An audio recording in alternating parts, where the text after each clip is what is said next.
పాత నిబంధనలో నేనే దేవుడను, మీరే నాకు సాక్షులు అని ప్రభువు అన్నాడు. క్రొత్త నిబంధనలో మీరు నాకు సాక్షులయ్యుందురు అని చెప్పి దేవుడు ఆజ్ఞాపిస్తున్నాడు. నా గురించి సాక్ష్యం చెప్పండి అని రిక్వెస్ట్ చేయట్లేదు, ఆయన మనకు ఆజ్ఞాపిస్తున్నాడు. కనుక మిషన్ అనేది ఆజ్ఞ, ప్రభు యొక్క ఆజ్ఞ.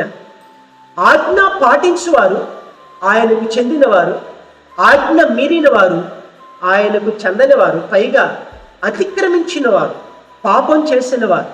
గ్రేట్ కమిషన్ని చాలామంది చులకనగా ఎంచుకుంటారు. చాలామంది సంఘాల్లో, దైవ సేవకుల్లో కూడా గ్రేట్ కమిషన్ గురించి ఎరగని వారు ఉన్నారు. చాలా విచారం, దీని గురించి తెలుసుకోవాలి.